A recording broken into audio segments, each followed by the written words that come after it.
Hello, computer scientists and programmers, and welcome to the lesson on flow control. And this is really a continuing lesson. And I guess I should title this lesson Exiting Early. Okay.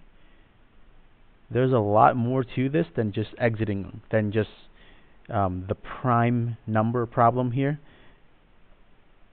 And there's a lot more to this than just exiting early, but I guess the point of this video is to show you how to exit early from a program and do it cleanly.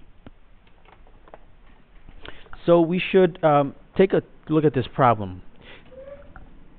Take a number, an integer, as input and determine if it is a prime number. And let's do some quick review on here what a prime number is.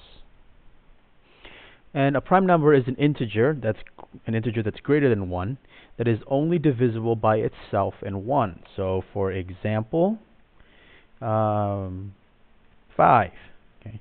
is prime. You can only divide 5 by itself and by 1. 10 is not prime because 10 is divisible by 2. While we're at 2, 2 is prime. Okay?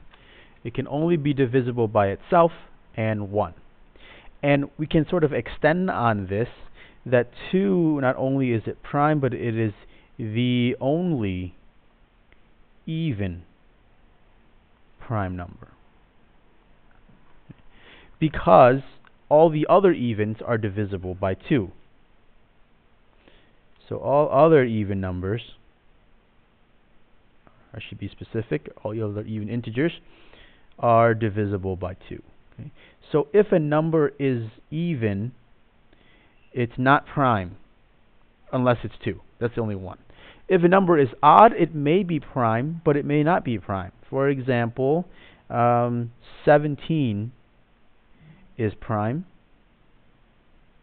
You can try this. There's nothing really worthwhile here to try. You try, 2, 3, 4, 5, 6, 7, 8, 9, 10. Not going to be divisible by 17. But 21, not prime. Because 3 and 7 are divisible. 3 and 7 are divisors of 21. Okay? So some brief ideas here about what a prime number is. And so now we can get into our program. So our program should receive input, and I guess we should input a number, we should call it num, into our program. And our program then should output whether it's either yes or no.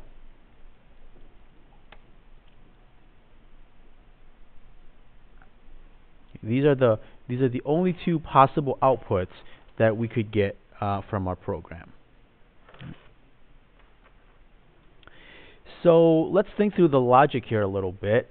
We're going to take this number and we're essentially going to loop on all of the integers. So the idea here is to loop on all integers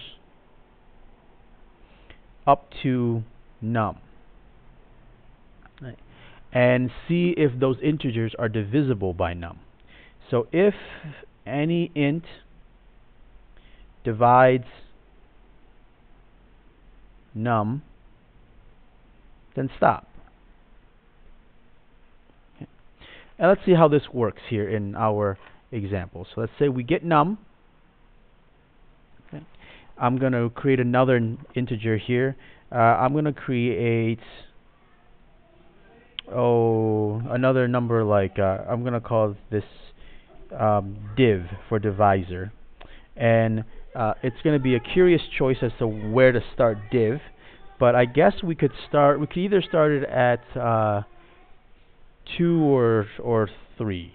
Okay, so let's start this at 3, and then we are going to enter our loop. So our loop begins with a question. Is the divisor less than num? If it isn't, if it's false, we're going to do something. We'll worry about that a little bit later. If it's true, we're going to enter our loop.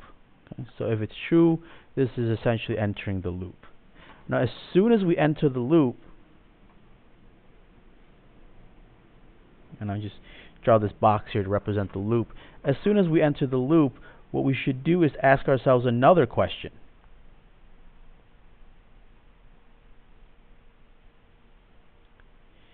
Is num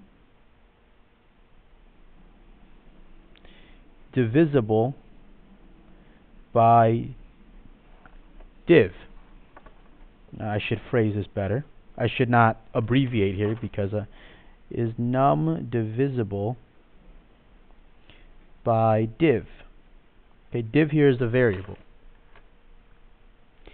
If it is, if the answer is true,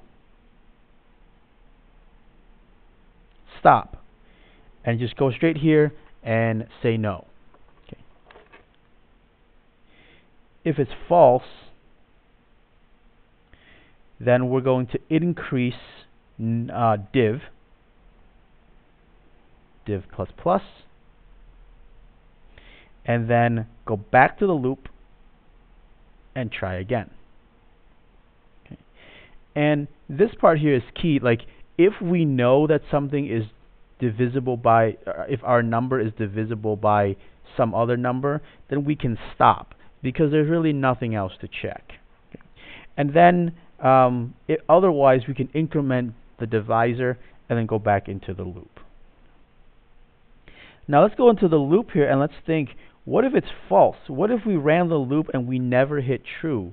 Well, if we ran the loop and we never hit true, that means we never found something that num is divisible by.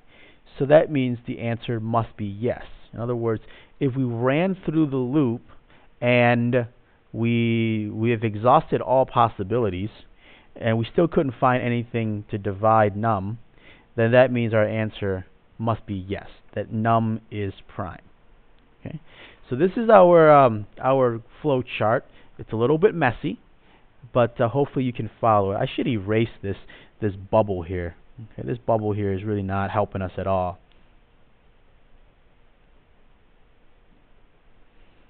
Probably cause more clutter and confusion than anything else.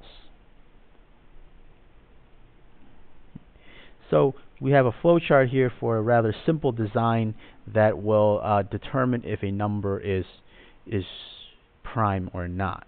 Okay, and you notice here that we have a special mechanism in place that in the middle of the loop we could just stop and exit, and everything will be just fine. All right, so let's enter the loop. So let's I'm going to stop this here, and I am going to start a new video that shows you how this code is written.